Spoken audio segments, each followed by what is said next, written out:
Olá, bem-vindos ao Pivotando, esse programa semanal, toda semana aqui nos estúdios do SBT, transmitido pelas plataformas digitais do SBT News. O Pivotando, que você já sabe, te traz informações, atualizações, jornada desses convidados, entrevistados, especialistas, amigos que eu trago aqui para bater um papo com você, para te contar as pivotadas da vida. Porque não é só aquilo que você vê na rede social, mas tem história. Cada entrevistado aqui com uma história de vida, uma jornada empresarial, uma jornada executiva. Aliás, um pouco do caso aqui que vamos trazer hoje, mistura de executivo com empresário, mas esse meu convidado de hoje tem muito a te ensinar, tem muito a falar, porque ele é jornalista. Se formou lá atrás e nos últimos anos tem pilotado uma plataforma de comunicação empresarial. Isso significa dizer que essa plataforma de comunicação que ele vai explicar aqui se relaciona com grandes empresários brasileiros que estão juntos em uma comunidade empresarial através de um portal de notícia, através de eventos, através de várias ferramentas que ele, meu amigo jornalista Aloysio, está aqui com a gente para falar sobre isso e contar um pouco a sua trajetória. Aloysio Falcão é o nosso convidado. Muito obrigado, João. Bem-vindo ao Pivotando. Pivotemos, Como então. o próprio nome diz, pivotando a vida e os negócios. Você pivotou muito sua vida, Luiz? Eu pivotei pelo menos umas 4 vezes. 4 vezes, olha lá, bastante história para contar. Eu estou lendo aqui, Luiz, você passou pela revista Época, pela editor de negócio da Dow Jones Brasil, trabalhou no Grupo Abril, foi diretor da Exame, foi da Veja, Gazeta Mercantil. Tanta história na sua vida, hein, Luiz? Pois é, eu comecei como repórter da Gazeta Mercantil, né, que é um jornal saudoso. Foi, digamos, o que é hoje o Valor Econômico, né? Foi o precursor do Valor Econômico. Os dois concorreram durante um tempo. Infelizmente, foi um jornal que acabou fechando as portas, mas foi ali que eu aprendi pela primeira vez o relacionamento com os empresários, conhecer banqueiros, corretores da bolsa, entender como é que é o mercado financeiro. Foi o primeiro trabalho que você teve? Não, o primeiro trabalho que eu tive, Qual é a tua história, verdade... Luiz? De onde você vem? Você é de São Paulo? Como é que é a tua história? Não, eu nasci no Recife, na verdade. Recife. Eu vim para São Paulo pequeno. As pessoas dizem que eu não tenho sotaque nordestino, eu acho que eu não tenho mesmo. Mas eu vim para cá e, enquanto eu estudava na faculdade, teve uma greve na USP que não terminava nunca mais. E você veio para estudar, então? Não. Eu vim antes, eu vim ainda pequeno, em criança. Uma história interessante. O meu pai, ele era secretário do Miguel Arraes. Em Pernambuco. Em Pernambuco. E daí houve o 31 de março de 64. Uhum. E, portanto, o golpe de 64. Portanto, os militares começaram a perseguir quem pertencia ao regime anterior. Então, meu pai, como tinha sido secretário de um governo de esquerda na época, ele foi colocado ali na lista dos procurados. Ele foi, então, para o Rio de Janeiro, trabalhou alguns meses lá e, enfim, acabou vindo para São Paulo. E daí, quando eu já era um pouco maior, eu acabei vindo para cá também com minha mãe. Pessoalmente tinha ficado em Pernambuco, junto com você. Você tem mais irmãos? Tenho mais 3 irmãos, um é falecido. 3 irmãos, no caso. E você, pernambucano, então? Sim. Todos eles? Não, só eu. Só você? Os outros nasceram aqui. Já nasceram aqui. Então você é o mais velho? Eu sou. Muito bem. E então, aqui você estudou o quê? Você fez colégio normal até fazer jornalismo? Exatamente. Quando eu estava fazendo jornalismo, então, teve uma greve na USP que não terminava nunca mais e eu era garoto, não tinha muito o que fazer e tal. Até que meu pai me ligou em casa e disse assim, olha, eu tenho um amigo que abriu uma danceteria. E ele quer uma pessoa que mexa com som e tal. E eu disse para ele te ligar, porque você indica alguém. Eu falei, tá bom. E daí ele ligou, e esse amigo do meu pai era o jornalista Paulo Marcon. Ele era sócio de um empreendimento aí noturno, era uma danceteria. E ele me ligou. E ele falou, então, você conhece alguém? Eu falei, conheço. A pessoa perfeita para isso. Ele falou, quem? Eu mesmo.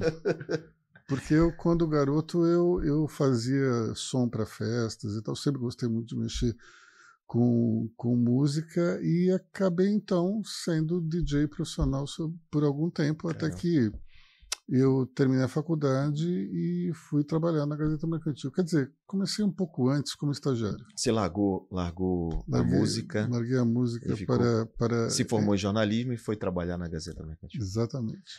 Você, nesse período que estudava aqui, você teve que trabalhar? Ou não? Teve que fazer algum bico? Gostava de empreender? Alguma coisa? Eu fiz alguns bicos quando eu entrei na faculdade, como revisão de livros, Mas de nada texto. ligado a vender coisas? Não, isso eu achava que não tinha nenhum talento para isso. Continuo achando, mas há controvérsias. Olha que a plataforma que você pilota hoje, a Money Report, é uma empresa que vende bem, né? Então você sabe fazer, você só não tinha se encontrado ainda na vida. Eu até acho que naquela época havia muito preconceito em relação à venda. Eu acho que até alguns anos, e em alguns setores até hoje, havia uma impressão de que se a pessoa não dá certo para nada, vai ser vendedor. É o Jaque, né? Jaque não foi médico, virou vendedor. Agora, isso é uma grande falácia, porque todas as empresas precisam da venda desesperadamente. A venda é o coração de qualquer empresa. Pode ser uma empresa pequena, pode ser uma empresa enorme, mas sem venda não tem empresa. Muito bom. Aloysio, depois da Gazeta Mercantil, então, você pegou ritmo nessa carreira? Aí eu fui para a Editora Abril e fiquei 10 anos lá, começando na Veja, depois eu fui para Exame, e na Exame eu dei minha primeira pivotada, porque eu estava na redação e eu tinha um sonho que era ser publisher, e publisher dentro de uma editora... O que é publisher, para que as pessoas entenderem? O publisher é aquele sujeito que ele vai comandar toda a operação, porque uma coisa é tipo um redator-chefe? Não, o redator-chefe só cuida da redação, só que tem toda a parte do business também.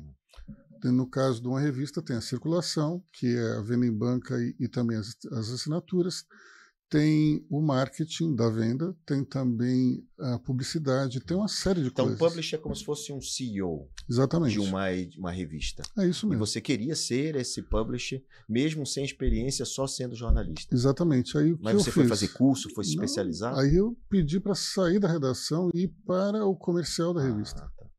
Então eu fiquei um tempo cuidando da área de novos negócios da Exame, eu acabei criando seminários, criando videoaulas, CDs para Exame VIP naquela época não tinha negócio de internet. Não tinha.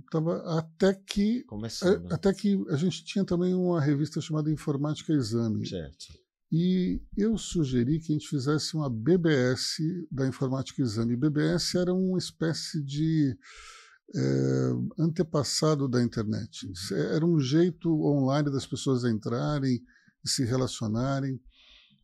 E só que daí, conforme eu comecei a estudar, eu falei, não, mas isso aqui pode ser para Exame. Até que eu percebi que havia serviços chamados, serviços que eram quase de internet, mas não eram, como American Online, Prodigy. AOL. Então, só que isso é da AOL antes da internet. Era um sistema fechado e proprietário. Aí eu pensei, vamos montar uma coisa dessa.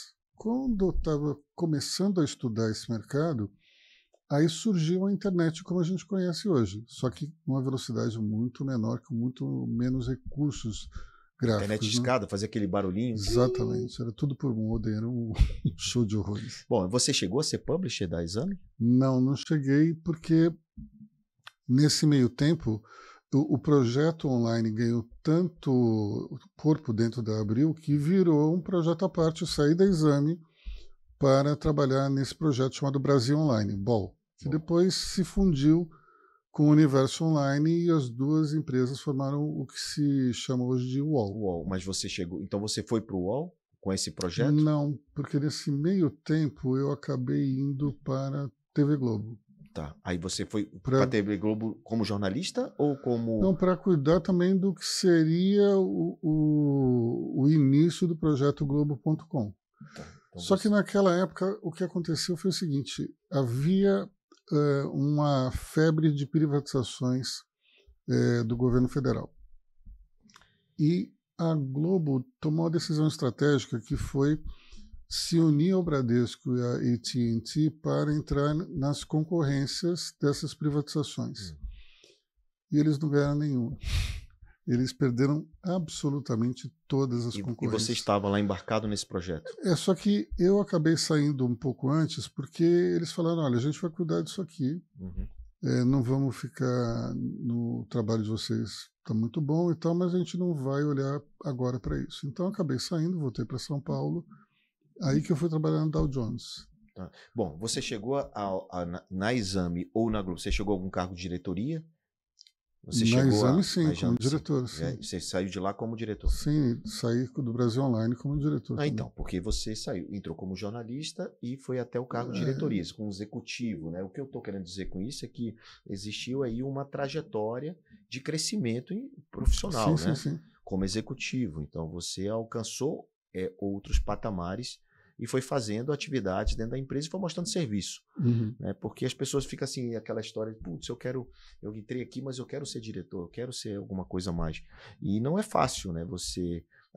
Lá no passado, até quem acha que era mais fácil, hoje em dia é mais complexo, né?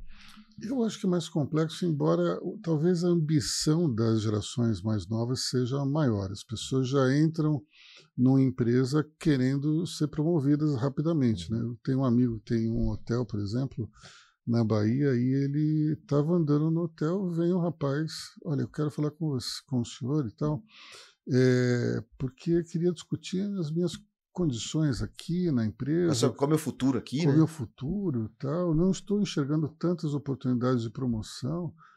Aí ele falou assim, olha, muito legal você me procurar para falar isso, mas quanto tempo você tem aqui de empresa? Quanto tempo você está conosco? E aí o rapaz disse, 2 dias. Então, acho que muitas vezes tem uma ambição muito grande, que é algo ótimo, só que às vezes o carro vai um pouco na frente dos bois. A dosagem, né? Essa pressa, né? Essa superficialidade que existe é um pouco complexa. Bem, então, depois da Globo, você falou que foi para onde? Aí eu voltei para São Paulo, voltei para a redação, fui para Dow Jones. Para Dow Jones, tá. Aí eu dei a minha segunda pivotada. Quando saiu de lá, eu recebi uma proposta para ser diretor de comunicação do HSBC. Banco. O banco. Estava montando, tinha acabado de comprar o Bamerindos e tal. E daí foi a segunda pivotada. Porque foi a primeira experiência que você teve fora do mundo. Exatamente, saindo, digamos, de um veículo de comunicação. E eu era meio que uma espécie esquisita ali. Ninguém sabia direito como me definir, porque ali na estrutura você tinha quem tinha saído do antigo Bamerindos ou então os ingleses que vinham com o HSBC. E eu não era nenhuma coisa nem outra. Então o pessoal do Bamerindos me olhava com desconfiança, os ingleses também me olhavam com desconfiança. Mas a sua função era qual? Era cuidar da área de comunicação porta-voz, essas coisas? Também fui porta-voz uma vez. Tá, mas a comunicação interna ou externa? Tudo? Tudo. A relação com o marketing? Não, isso era outra diretoria. Tinha uma vice-presidência de marketing e comunicações, aí tinha uma área de marketing e uma área de comunicação. Eu cuidava dessa área. Quanto tempo você passou lá no banco? 1 ano e pouco.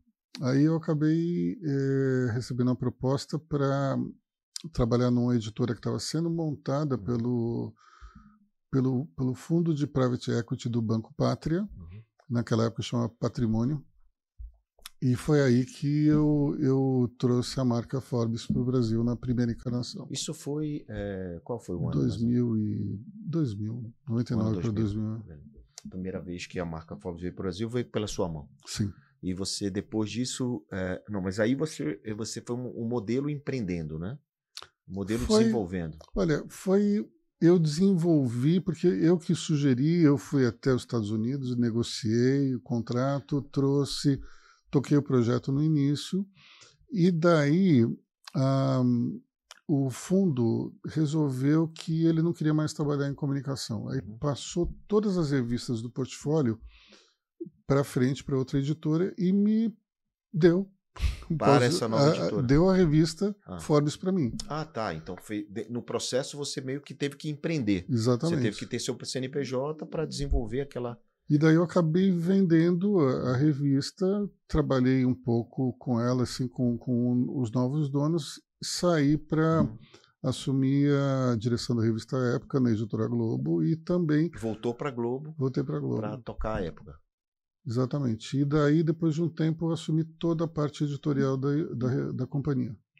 Toda a editorial do quê? Da Globo ou da revista? Da TV Globo. Da não TV só a Época, como também as femininas. Todas as revistas, Quanto tempo você ficou? Essa 3 anos. 3 anos. Então, a primeira vez você ficou quanto tempo na Globo? 1 ano e pouquinho. O que te move? Porque você não ficava muito tempo nas empresas. O que é que te cutucava? Qual era a tua motivação para aceitar uma proposta ali, ir para cá? Porque quando a gente é jovem tem várias motivações. Pode ser dinheiro, pode ser uma mudança de cidade para casar, alguma coisa assim. Você casou quando? Assim, como é que é tua história? Então vamos lá. Primeiro, em termos de empresa, eu fiquei 10 anos na Abril. Então, eu fiquei em 3, digamos, veículos dentro da mesma empresa. Tá. E dentro de um veículo foi Exame, eu fiquei na redação e no comercial, né, na parte operacional. Então foram 10 anos de uma empresa só, que mudou bastante a área que eu trabalhava. Eu acho que isso acontece muito com as pessoas que são inquietas, que, de alguma maneira, percebem que o crescimento não vai surgir da maneira que ela deseja. Então, acho que essa inquietude muitas vezes faz você olhar para o lado. E também acho que os resultados que você obtém acabam motivando outras pessoas, outras empresas a te convidarem para trabalhar. Então, mas você... Por último, depois da Forbes, você voltou para a Globo e ficou 3 anos nessa última parte nas revistas, editorial das revistas. Isso. E foi dali que você pivotou para, de novo, ter seu CNPJ? Não, antes disso eu pivotei novamente, que eu fui trabalhar numa agência de publicidade, que era a Grey, que pertence até hoje, né, ao grupo WPP, um dos maiores grupos de comunicação do mundo. E ali foi uma grande lição, porque... Como jornalista, você está acostumado a enxergar o lado ruim das coisas, o que está errado, o que não está encaixando. Então, você está ouvindo alguma pessoa e daí você fala, peraí, isso não faz sentido, daí a sua pergunta vai ser justamente sobre aquilo.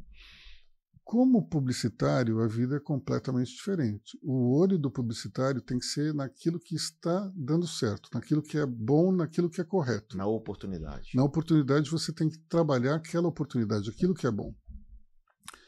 Então, eu tive que treinar uma nova visão, tive que entender como é que funcionava essa nova linguagem para poder trabalhar, e eu fiquei 3 anos como publicitário.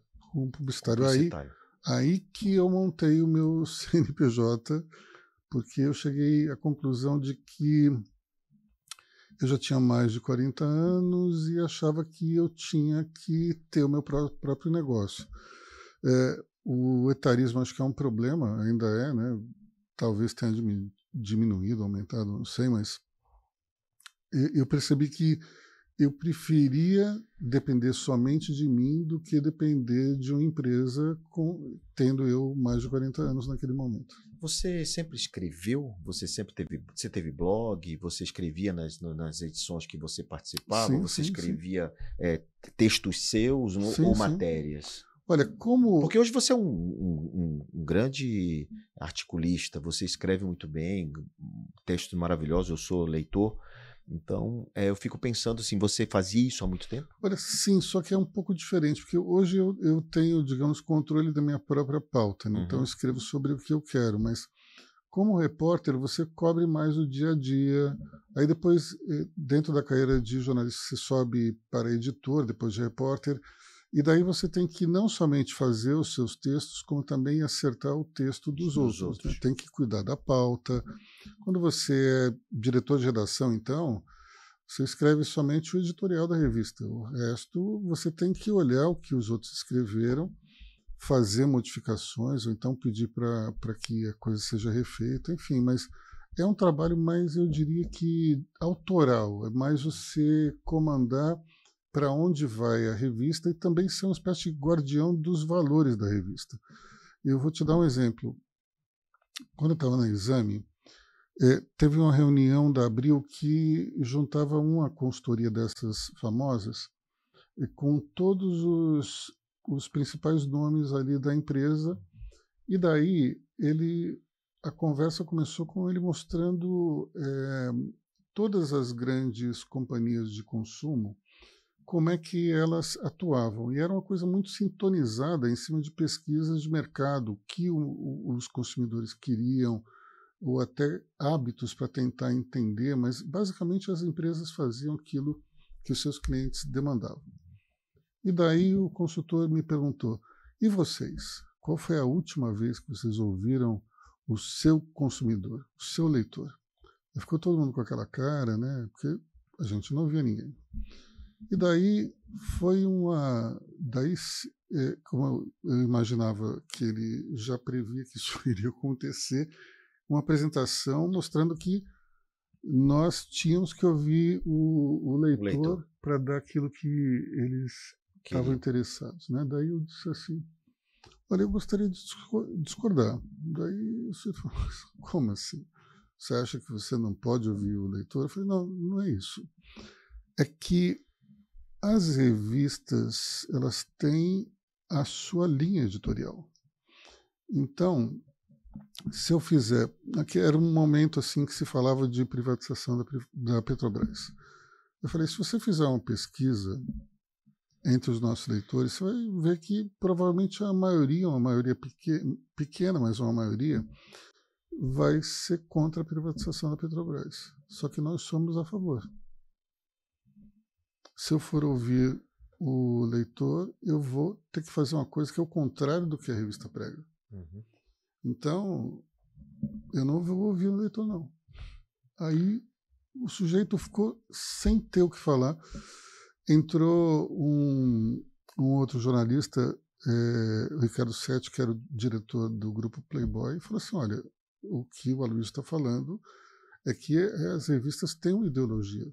E você adere ou não a essa ideologia. Que você compra a revista sabendo disso. Então, naquela época eu comprava a revista. Então, quando você é diretor de uma publicação, você é uma espécie de guardião daqueles valores. Então, mas você não escrevia, você não tinha o seu blog, você não escrevia individual para nada. Não. Só dentro Só depois, acho que quando eu fui para Grey... Então, quando começou essa história de escrever para você com sua própria... Olha, sua isso vontade. Começou mesmo na pandemia. Na pandemia você dizia, eu vou começar a escrever. Até a pandemia eu escrevia uma vez por semana e tal. A partir da pandemia eu comecei a escrever todo dia e eu escrevo até hoje, tirando os períodos de férias, que daí a gente repete alguns textos de arquivo, mas foi na pandemia que eu comecei a escrever. Eu sempre fui blogueiro, sempre gostei de escrever para mim. Eu escrevia meus textos para mim até para aprendizado, porque eu aprendi escrevendo. Eu aprendo ouvindo, vendo, né, ensinando.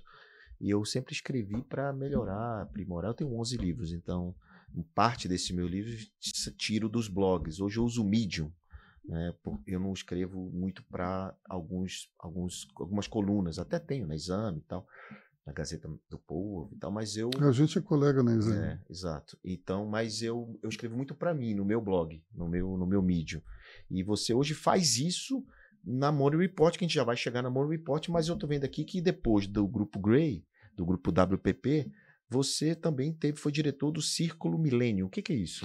Então, o Círculo Milênio foi o início do Morning Report. Quando eu e a Cris... No seu CNPJ? Sim. Só no seu CNPJ. Aí foi o seguinte, eu e a Cristina, minha esposa, a gente teve uma experiência malfadada aí como sócio de uma editora, e daí, quando a gente saiu, eu falei, o que nós vamos fazer? Que foi uma pivotada também, né? Também. Aí, porque às vezes não dá certo, né? Claro, normal. Isso acontece. Veja, acontece com todos nós. Eu já quebrei 2 vezes, então eu sei o que você está falando. Muitas vezes dá certo, outras vezes dá errado. Uma coisa que eu aprendi foi assumir a responsabilidade. O problema não foi ninguém, não fui eu. Mesmo sabendo que foi do outro. Bom, mas aí eu pensei com ela, o que a gente pode fazer? Então, quando eu saí dessa editora, a gente tinha recebido um convite do Instituto Millennium, que era para mediar um debate que haveria entre Henrique Meirelles, Armínio Fraga e o Gustavo Franco. 3 ex-presidentes do Banco Central. A gente ainda estava no governo Dilma Rousseff, prestes ao impeachment. Então, eu fui fazer esse debate, só que daí... Como mediador? Como mediador. Aí a Cris falou, olha, vocês venderam algum patrocínio? Não, a gente estava vendendo os convites. Ela falou, vocês se importam de eu tentar vender os patrocínios para esse evento? Ela conseguiu vender vários patrocínios. E, em função dessa experiência, a gente foi ao Instituto e disse assim, olha, por que a gente não monta isso numa base recorrente? E daí a gente faz alguns eventos, cria um membership e as empresas vão aderindo e conforme tem essa adesão, elas podem participar dos eventos. Foi assim que começou o Money Report com esse nome, Círculo Milênio. Círculo Milênio foi o primeiro, então foi o primeiro adesão e membership que vocês fizeram empresarial. Exatamente. Foi com esse nome, Círculo Milênio. Até que em 2017, o Instituto Milênio queria fazer uma coisa mais voltada para a questão acadêmica, falar muito mais de liberalismo do que de temas mais da vida real. Só que estávamos entrando na véspera de uma eleição que iria mudar tudo no Brasil, a eleição de 2018. E daí eu disse, olha, mas a gente acha o contrário. Acho que tem que mergulhar de vez na questão eleitoral, porque essa eleição vai decidir muita coisa no Brasil. Em função disso, a gente acabou, então, rompendo essa parceria, e daí nós rebatizamos tudo de Money Report, porque montamos o portal em questão de 2 meses, daí juntamos o portal com a empresa de eventos, rebatizamos para Money Report, e a área de eventos virou Money Report, Agenda de Líderes, e o portal apenas Money Report. Bom, naquela época do Money Report, do nascimento, você bem falou que o Brasil estava mudando, o Brasil estava também pivotando, né, de uma agenda para outra, e vocês escolheram o nome financeiro, no mercado financeiro. Por isso vocês estão instalados na Faria Lima. No JK ali. E tem uma pegada muito de, apesar de falar também do movimento ligada à política também, mas você não é ligada à política, mas envolve a política, porque todos nós vivemos em política também, no mercado financeiro. E isso teve uma orientação, foi intencional, o nome Money Report? Olha, o nome surgiu da seguinte maneira. A primeira coisa que a gente pensou foi comprar um Infomoney, que é da XP. Foi a primeira coisa que a gente imaginou. Então, eu conversei com alguns investidores, eles gostaram da ideia, e eu fui até a XP, tive uma reunião com o Guilherme Benchimol, e daí, quando eu disse para ele a ideia, ele falou, peraí, deixa eu ver se eu entendi. Você está querendo comprar uma coisa minha? Eu falei, Ele disse, mas todo mundo vem aqui falar comigo para vender algo para mim. E você quer comprar? Eu falei, quero. O Guilherme, as tiradas dele, né? Trazer o Guilherme aqui. Então, aí, no final das contas, aí eu entendi um pouco porque ele tinha a Infomoney, ele achava que a Infomoney era importante na captação de clientes. E tinha um fluxo muito grande, eu não tinha muita noção disso, enfim. Ele chamou a gente para ser sócio do Infomoney, assim, meio na brincadeira, falei assim, olha, estamos saindo de uma parceria que não deu certo, mas enfim. Aí eu volto para casa e penso, Money é um nome tão bacana, eu queria tanto ter esse nome. E daí eu fiquei pensando, que nome eu vou ter, que nome eu vou fazer. E daí a televisão estava ligada na HBO. E daí eu estou pensando nisso, e daí termina o filme que estava passando, nem estava prestando atenção, e entra um locutor falando assim, a seguir, Minority Report. Minority. Aí que é o filme com o Tom Cruise, né? Aí eu falei, Money Report. Foi na hora veio essa ideia. Que o nome é ótimo. E daí eu vou registrar, né? Já tinha alguém com esse nome. E era a TV Globo. Aí a gente teve que falar com a Globo para comprar a marca e deu tudo certo. A gente comprou. E nasceu primeiro um portal. Em 2 meses você fez o portal.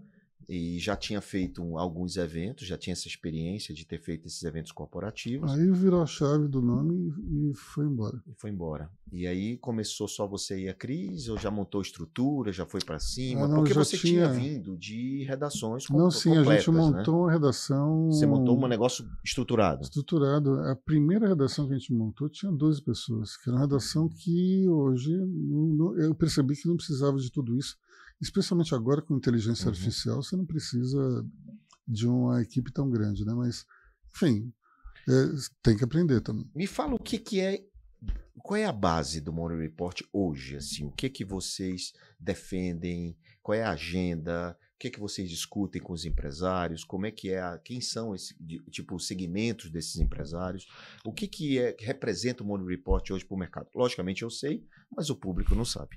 Bom, o Morning Report é uma plataforma de comunicação, como você falou, que está baseada em 3 vertentes. Uma vertente é o portal, a gente tem um programa de televisão no cabo, e temos, por fim, esse membership de empresas que a gente tem os eventos. O nosso DNA vem também do Instituto Milênio, que é defender o liberalismo. Nós defendemos um Estado menor, nós defendemos condições melhores para empreender, nós defendemos impostos menores. Então, em função que hoje essa pauta é super importante. Exatamente. Né? Uma pauta disputada, inclusive. Além disso, a gente defende uma regulação menor dos mercados. A gente acha que o governo tem que se meter menos e tem que dar mais liberdade para o empresário e para o empreendedor. O segundo ponto é ajudar a modernizar a empresa brasileira. A gente acha que aqui no Brasil, os empresários têm que resolver tantos problemas que acabam negligenciando um pouco a modernização dos seus negócios. Então a gente acha que... Modernização, você está falando, vai tudo, até a digitalização, a inteligência? Olha, não só a parte tecnológica, mas também a mentalidade. A mentalidade empresarial ela precisa sofrer uma sacudida para que as pessoas estejam mais abertas a mudanças e também, especialmente, abraçar causas que parecem ter algum viés ideológico, mas no fundo não tem. É uma questão, acho que, de sobrevivência. Como, por exemplo, sustentabilidade. Não acho que seja uma pauta de esquerda, de direita. É uma necessidade do planeta, então acho que as empresas têm que se envolver mais nisso tudo. E tem que, inclusive, encarar isso como um business.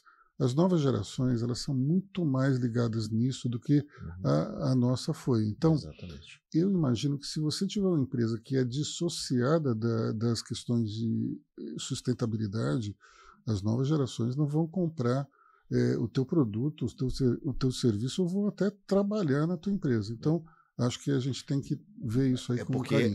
Até bem pouco tempo atrás, esse G ficou um negócio meio boring, né? Meio chato e foi muito usado para marketing, inclusive, mas não na essência. O que aconteceu foi que essa nova geração, ela está consumindo muito mais produtos fitness, no sentido de suplementos, material esportivo nessa linha, do que a minha filha de 20 mesmo, ela tem tudo que você pode imaginar dessa linha. Ela prefere sanduíche saudável, comida saudável, do que um sanduíche qualquer normal. E eu vejo que isso vai gerar um impacto no mercado e na sociedade muito grande daqui para frente. O que era uma coisa apenas usada como marketing, hoje é uma necessidade, como você está falando. Então, o Morning Report, ele provoca essa agenda, ele provoca essa conversa, né? Provoca. E, por fim, a gente tem uma missão que é estimular o empreendedorismo no país. Nós sempre achamos que empreendedorismo era uma ferramenta de crescimento econômico, de ascensão social, e através do empreendedorismo você consegue suavizar as grandes diferenças, os abismos sociais que tem aqui no país. E se você olhar bem, a pesquisa Datafolha do mês passado mostrava que 54%, se não me engano, dos brasileiros não querem CLT. Eles querem ou liberdade para trabalhar onde eles quiserem, do jeito que eles quiserem, ou então eles querem empreender. E ainda assim a gente está tendo bons números de CLT, né? Os números estão favoráveis, né? Estão crescendo. O volume de desemprego é o menor de muitos anos. E aí, por um lado, querem empreender, por outro lado, o número de desemprego diminuindo. Não sei se tem alguma relação com isso, mas o que acontece é que gente produtiva está crescente no país. Só que tem um outro fenômeno interessante que é o da liberdade total na hora de trabalhar. Então, vou dar um exemplo da logística brasileira. O e-commerce é muito importante, né? Só que o e-commerce tem que ser gerido por um galpão onde você vai pegar o produto que foi escolhido pela internet e tem que ser encaminhado para o transporte, certo? E de preferência que chegue no mesmo dia. Exatamente. Então a gente tem, por exemplo, gente que trabalha 2 dias na Amazon e gente que trabalha 3 dias no Mercado Livre. A mesma pessoa. Ela, como CLT, não daria. Pois é, mas aí ela prefere um contrato de 2 em um, 3 no outro, porque daí ela sabe o que ela vai fazer. Eu prefiro mais esse, daí ela vai só para isso. Ou então eu fico nos 2 porque eu tenho mais liberdade. Se eu tiver algum problema em um, eu tenho outro. E por aí vai. Tem gente que trabalha em 3 até. Mas isso hoje, com o país da forma que está e a tendência, né, do governo, não é bem isso, né? Não está muito nessa linha dessa liberdade. Muito pelo contrário. Né? Eles estão trabalhando contra isso. Né? Mas eu acho que isso tem a ver com os índices de impopularidade do governo. Isso não aumenta? Você diz que eles querem trabalhar a impopularidade falando da CLT? Não, eu acho que é o contrário. O governo é muito... O discurso do governo está muito ainda nas bases sindicalistas. Sim. E acho que eles pensam que o eleitor está muito mais sintonizado com direitos trabalhistas, questões sociais, e acho que o governo não conseguiu entender que a mentalidade do brasileiro mudou. É para um pouco mais de liberdade, como você colocou. Exatamente. Né? E não, talvez nem só empreender, mas a liberdade de ir e vir, de fazer o que quiser. Exatamente. Assim como a gente tem liberdade de TV, de comandar nosso controle remoto, tem a liberdade de comandar o que a gente vai comer e tudo mais. Né? Então, essa liberdade, ela impacta nisso que você está falando. Eu acho que é isso. Então, conforme as pessoas preferem uma liberdade ou empreender, elas não se identificam com o discurso do governo. E daí vem uma espécie de desaprovação, impopularidade, chame como quiser. Mas isso tem como reverter, Luiz? Você que está aí na ponta? Nesse governo, eu acho difícil, porque é uma mentalidade muito arraigada. O governo ele tem uma necessidade de, acredito que, dobrar a aposta no próprio discurso. Tanto é que agora, de uns meses para cá, o tom, não só do presidente comunista da Fazenda, muito tentar jogar pobre contra rico. Exato, esse é péssimo, muito, né? Essa divisão do país é péssima. Eu acho que antes, talvez 25 anos atrás, quando o presidente teve seu primeiro mandato, o trabalhador ele queria algum tipo de proteção do governo. Eu acho que agora o trabalhador quer ser patrão. É um pouco diferente. E também não tem mais aquela história de que é um contra o outro, né? Ele sabe que precisa da ferramenta, da plataforma, do contratante, né? Então existe uma parceria aí para todos os lados, todo mundo precisa de todo mundo, né? E essa consciência, ela reflete muitas vezes nessa impopularidade. Isso, num país como o Brasil, 90% das empresas são familiares. Empresa familiar é um jogo um pouco diferente, porque o dono conhece todo mundo, ele está ali no dia a dia, o funcionário, o colaborador, ele conhece as dificuldades também do dia a dia. Então, acho que a visão que esses trabalhadores têm hoje do capitalismo é um pouco diferente daquela visão que havia 30, 40 anos atrás. E só para a gente mudar de assunto, mas que é super importante, o empresário familiar, da empresa familiar, ele sabe que cortar custo, redução, organização, estruturação interna dele é muito importante para ter mais eficiência, para até sobrar mais dinheiro. E não está vendo isso acontecer, o exemplo não está sendo dado na questão pública, né? Mais ministérios, mais coisas. E a gente não está aqui falando mal de nenhum governo, é a realidade, porque a gente vive esse mundo. A gente está vendo o que está acontecendo na prática, né? E aí, com troca disso, vem mais outros tipos de tentativa de entrada de receitas, né? Seja através de impostos, seja através de outras coisas, que isso, no final das contas, atrapalha, porque quando você taxa de alguma forma o IOF, supostamente o rico, aquilo aumenta o preço, vai atingir a classe que consome, né? No final das contas, ninguém ganha com isso. E quando você tem impostos indiretos que entram no consumo, isso ataca proporcionalmente muito mais o trabalhador do que o executivo, o empresário, porque eles pagam o mesmíssimo imposto. Quando você compra um pacote de arroz, o imposto que você paga é o imposto que, sei lá, um funcionário de uma indústria paga é exatamente a mesma coisa. Então, proporcionalmente, é muito mais injusto para ele do que para outro. No final das contas, a gente tem aí uma reforma tributária em andamento, né? Não está definido 100%, não se sabe qual é a alíquota. Temos uma possibilidade de algumas reformas acontecendo e acho que o país ele avança se isso acontecer. Né? Eu, particularmente, não gosto dessa reforma. Acho que... Mas é pior com 100? Olha, eu acho que o melhor seria uma outra reforma, porque essa reforma ela joga na área de serviços uma conta que foi tirada da indústria e você tem uma enormidade de exceções nessa área de serviços também. Então, quem acaba pagando o pato vai pagar um volume muito alto. Mas eu acho que o problema maior, talvez, da reforma tributária, para mim, é que elimina a guerra fiscal. Todo mundo acha que a guerra fiscal é um absurdo. Eu, particularmente, sou a favor da guerra fiscal. Por que um Estado não pode competir contra o outro oferecendo um imposto menor? Eu acho que está certo. Eu não vejo qual é a razão de não deixar o Estado A oferecer uma alíquota menor que o Estado B. A questão é que, tecnicamente falando, você tem muitas diferenças de um Estado para outro, isso em termos de sistema. O Brasil é um país continental, gigante, então cada Estado tem uma situação diferente. Isso muitas vezes atrapalha a produtividade, o desenvolvimento econômico. Eu até acho um absurdo você ter que contratar tanta gente para calcular imposto por conta desse emaranhado fiscal que a gente tem. Agora, se você olhar o que a reforma fiscal fez, foi tirar 5 impostos. A gente tem uma quantidade muito maior que essa, né?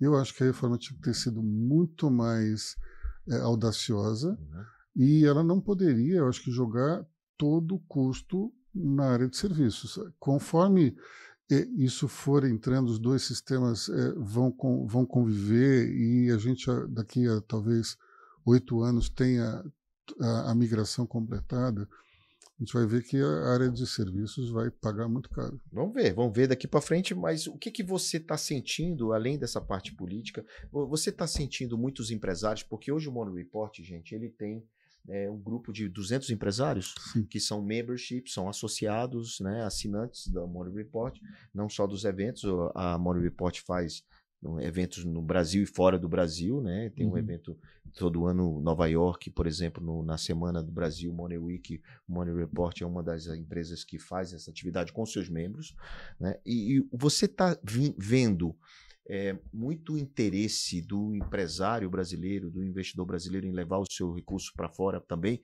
por conta disso? Eu tenho visto isso diariamente. Eu acho que o empresário ele vai para onde o dinheiro está menos acorrentado. O que ainda segura é um juro de 15%, é muita coisa. Muita coisa. A renda fixa está pagando bem. Então, quem está com dinheiro aqui é justamente por conta disso. Agora, todos os asset managers eles estão recomendando uma distribuição maior e estão claramente dizendo para investir um pouco fora. Um pouco mais fora, né? Um pouco mais porque fora. Na diversificação você sempre teve essa opção. Agora tem uma recomendação um pouco mais. 20 anos para cá, né? Antes não tinha. Não, uns 20 anos para cá é o que eu... Para algumas pessoas é a vida inteira, né? É a vida inteira. No meu caso, eu comecei a investir 16 anos, então eu estou dentro desses 20 aí, né, fazendo isso. Eu sou relativamente... você faz jornalismo há muitos anos, né? Eu faço investimento apenas há 16 anos e tenho... já vi muita coisa também, né? Mas, assim, como investidor, eu gostaria muito de continuar investindo no país, né? Eu gostaria muito de ajudar o desenvolvimento econômico, fazendo a nossa parte. Acho que a gente tem que lutar pelo Brasil, né? De alguma forma. Eu sou patriota, então, né, eu gosto muito dessa história da gente servir aqui, de ajudar o pequeno, porque, por exemplo, o Pivotando, ele é uma maneira de ajudar o pequeno negócio, o médio negócio, o empresário, o executivo que está, a pessoa de carreira que está buscando melhoria na sua vida, nos seus negócios. Então a gente desenvolveu o Pivotando por conta disso, né? Para ajudar esses empresários com um pouco mais de informação mais descontraída, mas prática. No sentido de, cara, como é pivotar a sua vida e de que maneira você contribui.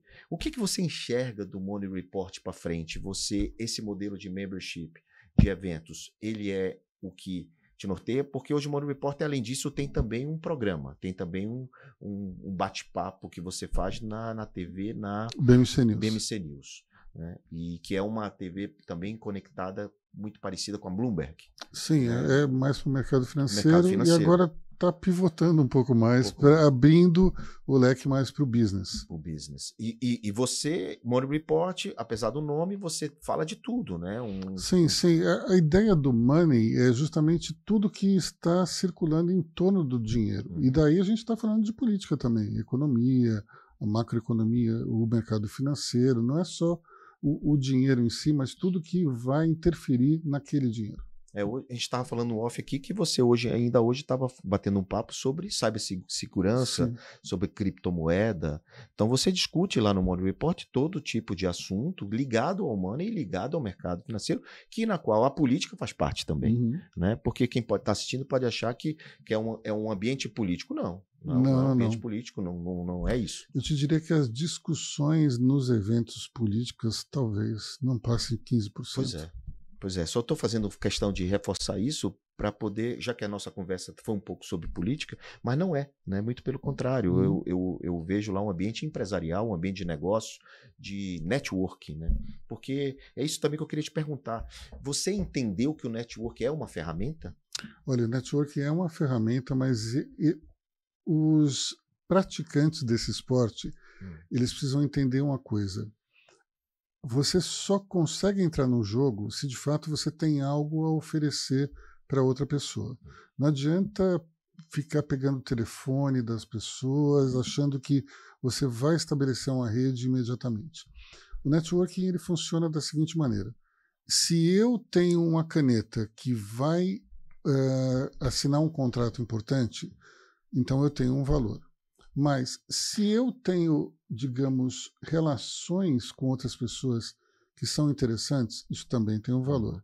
Se eu tenho ideias ou um expertise específico sobre um determinado mercado, sobre vários, isso também tem um valor. Se eu sou uma pessoa interessante, se eu sou alguém que abrilhanta uma conversa, isso também tem um valor. Então você tem que entender, antes de entrar no jogo do networking, qual é o seu valor. O que você pode oferecer para os outros, e em vez de tentar entrar numa busca acelerada por telefones, relacionamentos, isso não vai funcionar. Você tem que entender melhor qual é o teu papel dentro desse jogo. Tem que ser interessante sem querer ser interesseiro, né? É exatamente Acho isso. que é isso. Também, se você quiser só tirar o network, ele não vai funcionar. Não vai. E pode ser em qualquer ambiente, pode ser lá no Money Report ou pode ser qualquer um, né? Não vai funcionar em nenhum lugar. Né? E você já teve situações de você teve que tirar, convidar para se retirar pessoas que estavam incomodando os membros, né? Porque vocês têm um critério muito legal. Uma coisa que eu gosto do Money Report é esse critério. Vocês têm um critério do Simancol, né? Daquela coisa ali de não incomodar os membros, né? Eu acho que se alguém tem um perfil muito agressivo de venda, ele dificilmente vai ser aceito dentro do grupo. Se ele for representante de uma empresa que só vende para os outros e não compra de ninguém, também é difícil. Também é difícil. Então, olha aí a dica, você quer fazer network, você tem que servir. Eu digo que quem não serve para nada, né? Isso é muito boa. E aí, a partir disso, você constrói uma rede forte que só cresce. Hoje vocês têm uma dificuldade, né, até de dizer não, né, para a quantidade de empresários que batem a porta lá querendo ser membro, né? Mas a gente tem um limite na nossa cabeça. Hoje são 200, a gente tem na nossa cabeça que são 320, 350 no máximo. Agora, você pode me perguntar, mas espera aí, você tem um teto de crescimento? Nesse caso, sim, só que a gente está pensando já em outras plataformas. Que tipo de outras expansões pode ser feita através? A gente discutiu até com o Theo, seu filho, que é fazer o Next Generation, que é começar a fazer um grupo de jovens talentos. Jovens que muitas vezes são filhos, né, desses empresários e que são sucessores empresariais, né? Uhum. Que é muito bom, porque o mercado precisa disso. Muito jovem, às vezes, ele quer chegar e quer sentar logo na janela, né? Exatamente. E não quer aprender e ter a curva de aprendizado que você teve, que a gente relatou aqui, meu amigo, que história, que trajetória que você tem de muito aprendizado, de muito trabalho, de muitas situações que aconteceram na sua vida e pivotadas. Então, muitas vezes o jovem, pela superficialidade, às vezes, e pela facilidade, quer sentar logo na janela e quer chegar lá mandando e fazendo. Eu acho que esse é o maior conflito geracional que existe entre nós mais velhos, dessa molecada mais nova. Você sabe que eu falei lá pro grupo, primeira reunião que a gente fez com o grupo de jovens foi muito interessante, uma espécie de mentoria do Roberto Salluti, que é o CEO Sim, do BTG do Pactual, para esse grupo de 20 jovens. Foi o pontapé inicial disso tudo, né? E eu falei para eles o seguinte: olha, comigo, quando a gente falava com pessoa mais velha, eu olhava para aquele sujeito e pensava assim: um dia eu vou ser melhor do que ele. Só que vocês estão olhando para mim e já estão pensando: hoje eu já sou melhor que esse cara. Então, é bem isso, né? Então, eles têm que... Tudo bem que a gente talvez tivesse um pouco mais de humildade do que o necessário, mas eles têm uma, talvez, arrogância maior do que a desejada. E uma impaciência, talvez, né? Uma pressa, né? Tem que pressa, mas não pode ser apressado. Aloysio, eu fico pensando, o que você curte, Aloysio? Qual é o teu hobby, assim, na tua idade? Você é um cara que já viu tudo na tua vida, o que você curte fazer? Você é um cara tecnológico? Você é um cara digital? Fica vendo stories, rede social? Olha, eu estou em todas as plataformas, até no TikTok. O pessoal do TikTok diz que eu sou um tiozinho que tem a mesma voz do Gilmar Mendes. E eu uso muito inteligência artificial. Hoje eu uso 4, 5 ferramentas simultaneamente, cada uma para um determinado fim específico. Mas eu sou, ao mesmo tempo, uma pessoa analógica. Eu tenho um hobby que é ouvir disco de vinil. De vinil. Ainda é DJ? Hã? Ainda é DJ? Eu tenho 2 equipamentos lá em casa ainda. Mas brinca? Brinco. 2 anos atrás a gente fez um evento com o Maniport que foi seguido de uma festa, eu que fiz o som e tal. E eu quero me candidatar para estar nesse line-up, porque eu também sou DJ. Olha só. Já tive uma casa noturna, já toquei. Olha, sabe que é muito interessante a tecnologia? Porque quando eu fui... Mas eu não toco vinil. Quando eu fui DJ, DJ de vinil, foi de vinil. Então, qual que quando você escuta aquelas mixagens que está tudo no mesmo tempo, sai de uma música e entra na outra, você tem que acertar a batida de uma música que vai entrar com a da que está tocando. Então você escuta no fone, essa quem não entrou ainda, você segura a batida, só que eles têm que estar sincronizados. Na época, hoje, com toda a tecnologia, você sabe, você vê o número lá. 134 BPMs. E aqui 134 você sincronizou, soltou, só alegria. Com o vinil, você tinha que adivinhar qual que era a batida. E se essa que vai entrar é mais lenta ou mais rápida. E daí você tinha que acertar no pitch, manualmente ouvir. É por isso que antes os DJs ficavam um tempão ali no fone para consertar e acertar. Até hoje eu tenho um fone só de um lado, inclusive. Que deita aqui. Mas então, aí isso é um dos meus hobbies, mas eu acho que o meu maior hobby é a leitura. Você lê muito o quê? Eu leio mais ficção. Ficção, ou eventualmente autobiografias, biografias, mas eu acho que a ficção ela é essencial para a criatividade. Primeiro, eu acho que a leitura, de uma maneira geral, é essencial porque a leitura te joga num universo que é só seu. Você constrói toda a narrativa na sua cabeça. Você imagina qual é o rosto das pessoas, qual é o cenário, o que está acontecendo. E isso tudo vai te ajudando a ter ideias. A sua criatividade. Exatamente. Então, eu gosto muito de ler coisas que eu não conheço, que eu não entendo. Eu estou hoje me aprofundando muito em neurociência, no espiritual, coisas que eu não era muito acostumado a ler.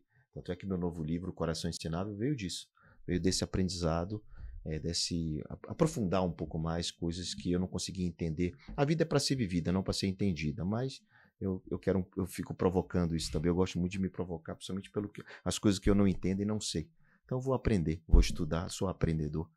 Irmão, Morning Report, então, para os próximos 5, 10 anos, plataforma de educação, plataformas em crescimento, expansão internacional, quais são os planos futuros, qual é a tua visão? Bom, expansão internacional com certeza, a gente já está mapeando outros eventos que têm a ver com, por exemplo, o Person of the Year lá de Nova York.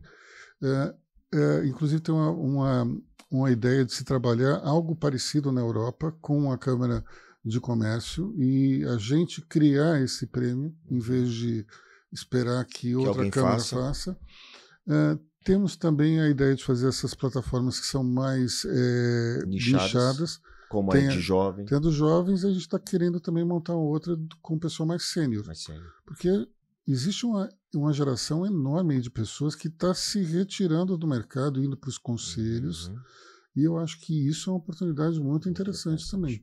Porque você tem condições de ter um think tank de mentoria poderoso. Com cabelo branco pessoas. Ali, de muita experiência, muita sabedoria.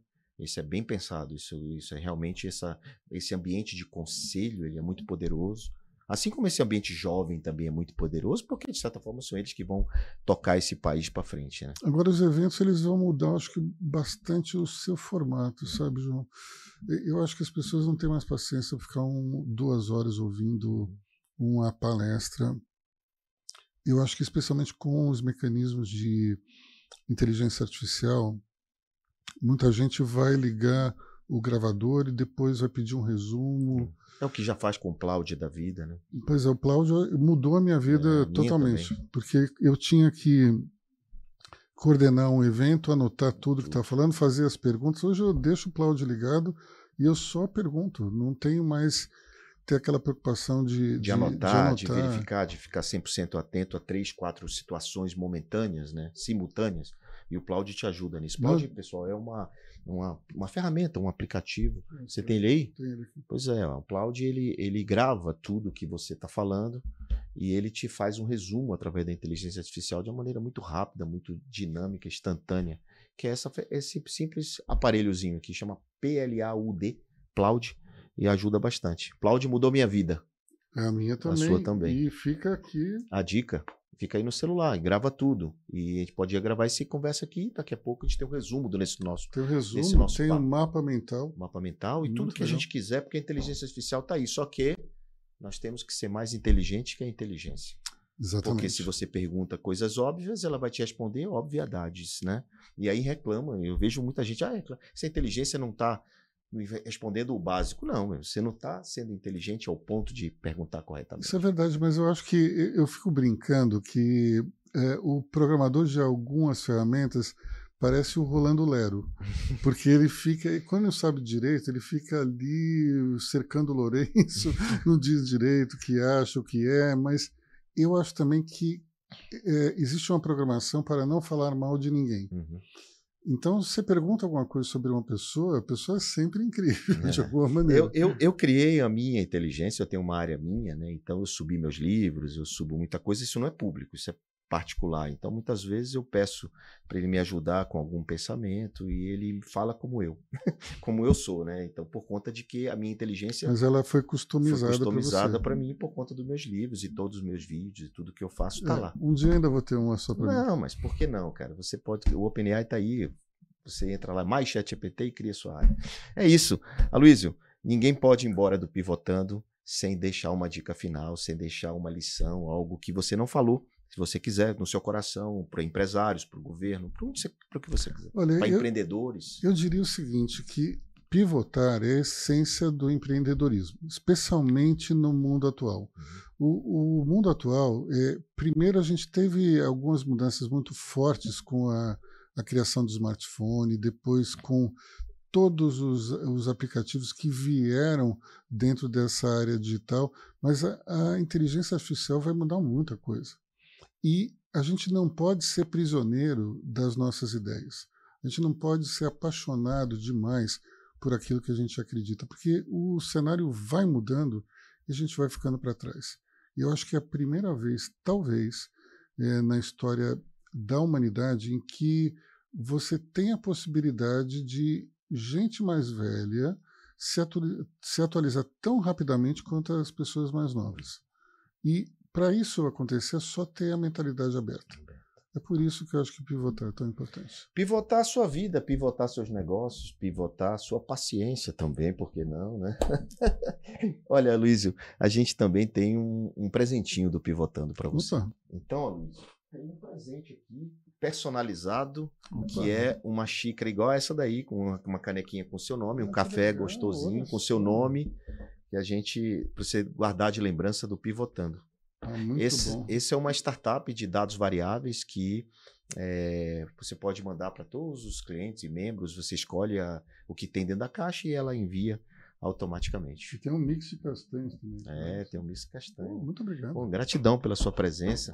Muito bom, obrigado por ter vindo. Eu queria dizer para vocês, cara, que se você está pensando em empreender, está pensando em investir em algum negócio, muitas vezes a gente tem que pensar em algo que, se você tem tempo, que você consiga trabalhar. Mas se você não tiver uma aptidão, não tiver um conhecimento, mas você quer alguma coisa que gere produtividade, gere renda. Aqui no Pivotando a gente tem um apoiador, que é uma empresa de lavanderias autosserviço, self-service. Automaticamente funciona, a pessoa entra lá, bota a roupa para lavar, 60 minutos, vai embora com tudo lavadinho, tudo automático, aplicativo, reserva, faz tudo lá. Essa é a lavanderia60minutos.com.br. Você pode comprar uma franquia e levar para sua cidade, em qualquer lugar do país. Tem quase 1000 lojas espalhadas aí por todo o Brasil. Então, Lavanderia 60 Minutos é nosso apoiador, parceiro aqui no Pivotando. E você entra lá no site e verifica como é que funciona para ser um franqueado, um investidor também. Por que não você ter sua própria lavanderia? E agora eles fizeram um negócio bem legal. Eles fizeram armário inteligente. Esse armário inteligente pode ficar num condomínio, em qualquer lugar, e você não precisa ir até a lavanderia. Você bota no armário, e aí, eles vão lá, pegam aquela sua roupa no armário, leva e devolve passada, lavada e tudo mais. Uau! Muito bacana, né? Muito legal. Muito inovador. Lavanderia60minutos.com.br. E você, agradecer a sua audiência aqui no Pivotando, na certeza que na semana que vem a gente está de volta com mais um amigo, mais um especialista para ajudar você, seu negócio, a sua carreira, para ajudar você a prosperar. Valeu, obrigado.